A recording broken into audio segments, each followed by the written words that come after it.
I'm doing all right. Today was one of those strange days where it got cold during the day. Like it started off in the 40s and it just started to go down. And I was like, I was wearing my favorite jacket right now. And as it got colder and colder and I was out more and more, I was like, I need a different jacket. It's freaking cold. And so the furnace is running. I don't know if you can hear it. I've been working on my microphone sound today. I think it's going to be one of those things where I'm never going to be happy about it at this point. It's been so long. I need to get another light on my screen because, like, you can see how you can see the shadow of the microphone right there. And when you have the light up at the top, for someone like myself with no hair, it just bounces right off, and so there's just this big spot. It looks stupid. But these are the issues that I have to deal with, and so be it. So let's get into things. I don't know if I'll be here for the whole hour. I have no idea. I don't know what's going to go on. I very seldom ever know. The days that I think aren't going to go very well go longer, and the days that I think are going to go great tend to go slow. So we'll just see how it goes tonight. I wanted to start off the show as like, what should you expect as a listing agent?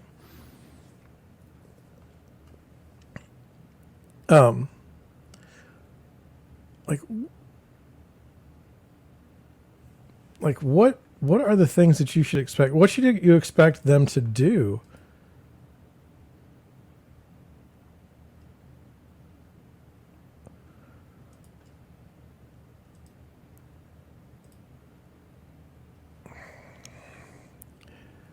It got really strange for me over the years. I used to be a property manager, and one of the property managers was listing a house, and the agent told me one day, she was like, the lady that owns this house told me that I have to go and shut the bathroom door after every showing because she doesn't like doors open. And she lived in a different part of the country. And I said, that's insane. The idea that you would have to go and do such a thing is crazy after every showing. And then I had another agent friend that used to, we had a name for, and we use that name as like how you act when you have a listing. We called it the blank person, the name person. And what it was is she would always go to houses after showings every time. Like if there was a showing at 10, she would go at 10:30, after the people left, run in there immediately and go fold the towels and make sure the lights were on properly.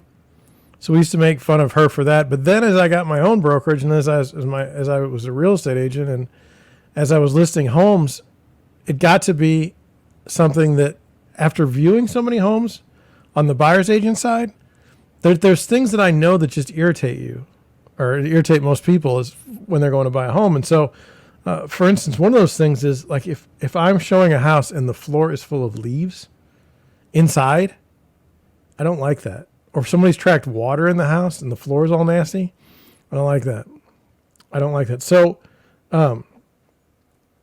currently, if somebody that I know, somebody I'm listing a home with lives in the house, there are rules to follow that we go over because I'm trying to get the best money for them.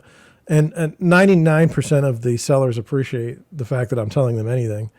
And so we go over things like, get the floor done. One of the things weird on listings is if you really want to make an impression on people and it's a decent house, get the windows washed. You'd be shocked at how clean windows will show off the house.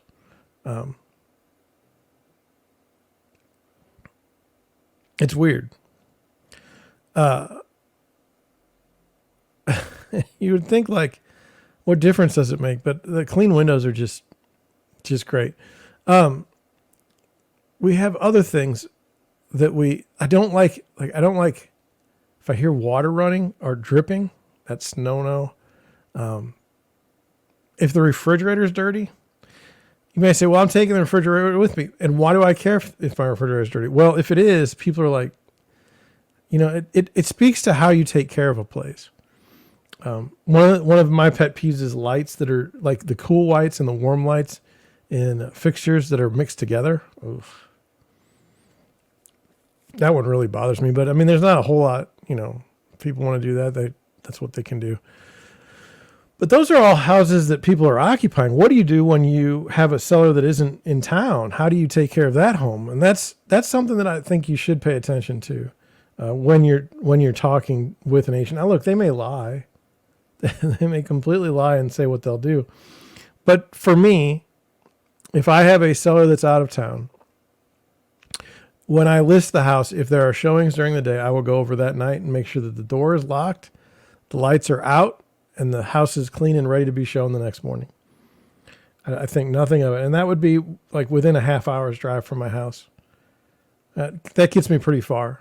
I just want you to sell. I just want sellers to be able to sell their house. And I want to make a good first impression. Now, for other buyers, will other agents do this? No.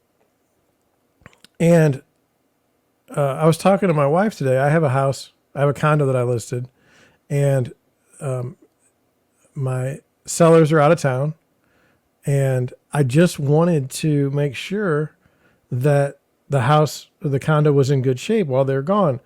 It doesn't take long for like a water issue, like a faucet to go out or something like that. It doesn't take long at all to destroy the whole house. So I just feel like at times if I can be over there, if I know something's going wrong. We had a pretty good amount of rain this weekend. Did it leak in the basement? Are the doors locked? Is there a bunch of trash in the place? For me, the blinds matter. Are the blinds up or the blinds down? I kind of prefer to have the blinds down because I don't want people looking in the house. That's just weird. So things like that. But my wife looked at me like I had a third eye today because I did that. And I was just wondering, all of you, like, tell me, what do you think? How should I take care of a house when it's listed and the seller isn't in town? Put it in the comment section. Put it in the chat. Let's move on. I have to get the next topic because I've got like 17 things on my mind. Okay. I have another story. I have another thought. Let's put it that way. I need to fix something because it's not in the right spot. Now I've got a mess. Okay. That goes there.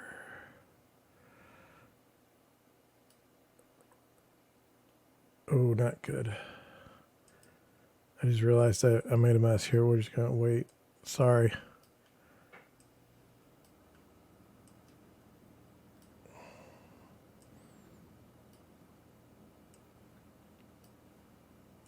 Okay. Now we're in better shape. Okay. How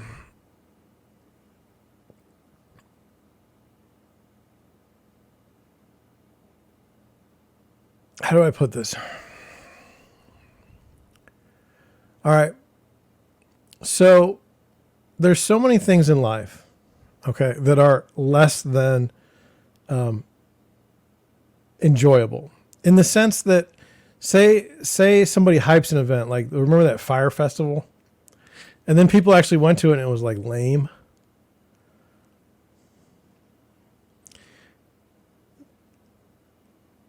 There's a lot of that. People can promoters can get you places and it'd be lame when you get there. Like, wow, this wasn't what I expected. This is terrible. Don't get your hopes up type things. Like that's something that's quite annoying, right? Well, it's also fake. And you also feel like you were taken advantage of because, it wasn't as great as you thought it would be. Other things like you buy a new car and it's really, really expensive and you feel so uncomfortable with the payments that you're like, I don't really like this car that much. Well, one of the things in life that seems to be true and something that I've noticed and something that's wonderful to be a part of that keeps me going in the tough times is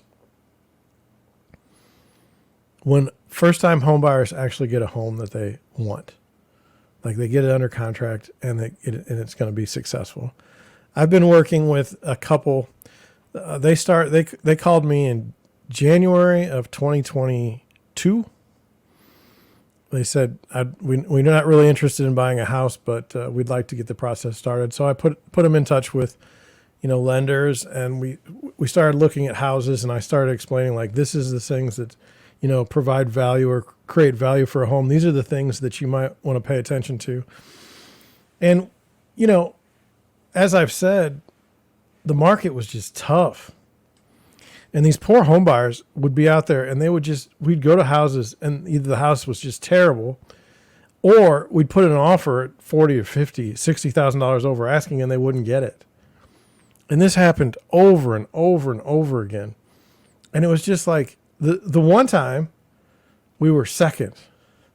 We were second on the list. And I always told them, and I've always believed this, and I say this to anybody that's out there buying a house. Look, there's a house for you. Okay. It may not be right away. Some people try to force the issue. That's when you get into trouble. But there's a house for you, and you're going to get it, and it's good. So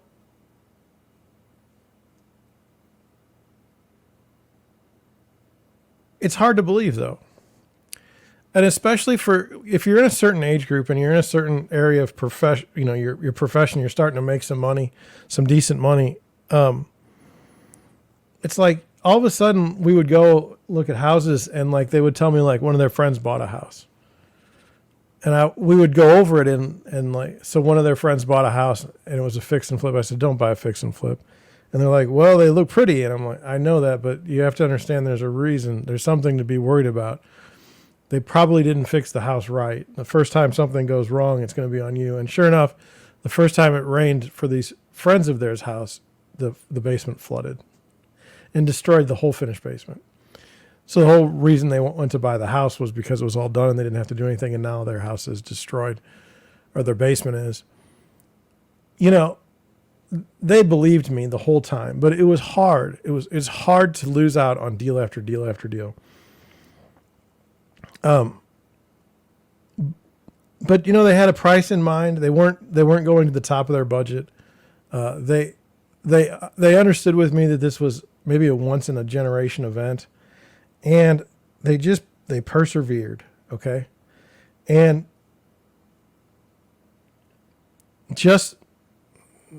less than 30 days ago, there was a house that they saw, and we went to it. There were 3 other houses on the tour that day. We looked at it and I said to him, I said, look, this seems to have more than what you've ever been looking for in a house, and it's priced right where it needs to be. Would you consider making an offer?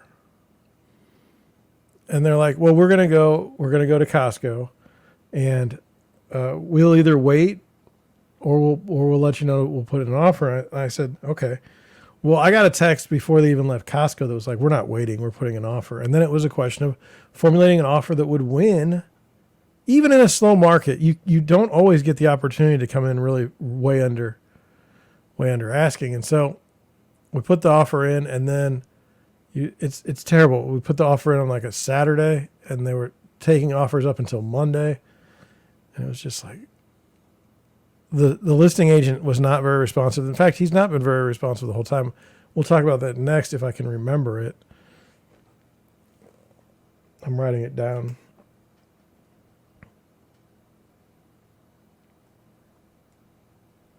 Let's see if I can read my handwriting.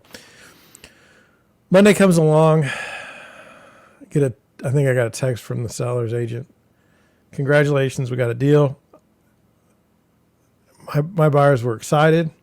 Now we had the inspections to go through. We had, to get the financing in order and things like that. But they were excited and they were happy, and that feeling is so nice, so nice. They said so the whole time they've been just excited and fun to work with. This month has gone by It hasn't even been a month, but this time has gone by so well. They believed in the process. They believed in me. They stuck to their guns, and they got a house, I believe, better than any house they've ever put an offer on for what they really, really wanted to spend. And so, I mean, it's just amazing.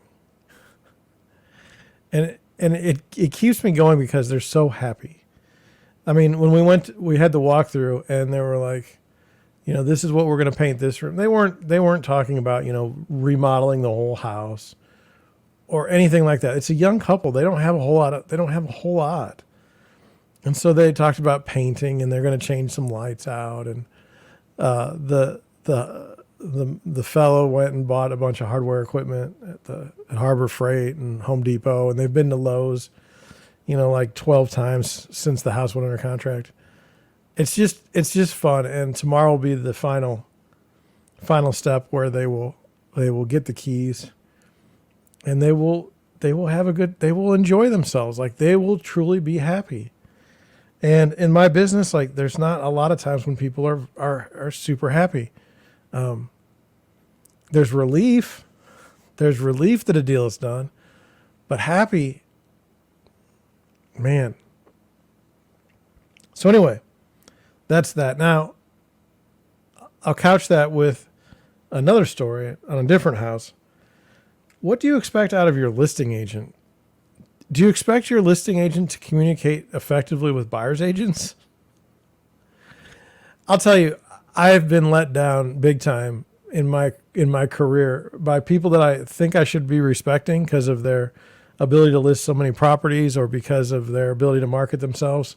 And then you meet them in person, or you meet them or you do a deal with them, and they're just terrible. And that also is something that happened to me recently. There was this fellow that, he's on YouTube.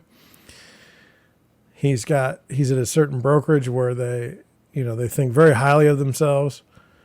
And I mean, getting a deal done with that fellow, the lines of communication were so bad.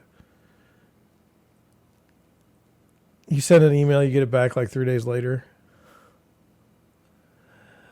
And these are things like I was talking about last night. It's very hard to find a good real estate agent. How do you know how many transactions they've done? How do you know how they're going to treat their current clients? Like, what happens when you want to use a certain realtor and they're part of a team and he's not allowed or she's not allowed to be helping you on the buyer's agent side? How does that work for you? How do you feel? How do you feel when you find out that your listing agent, omitted key details in a listing, or you're being sued because of something that you hid knowingly? And it's just like, it's a question of, is it worth it? To me, it's not. I would never do that for a deal, but I would say not many potential buyers or sellers think about how their listing agent or buyer's agent is going to interact with the other side. I'm just telling you from experience, it's best to have somebody that can get along pretty well.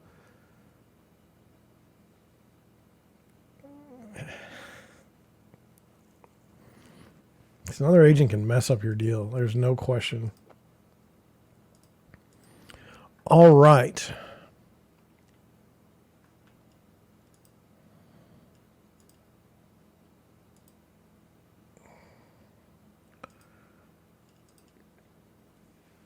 That's all I have to say about that. I was fumbling with a paperclip, which I shouldn't have been doing. I should have been concentrating.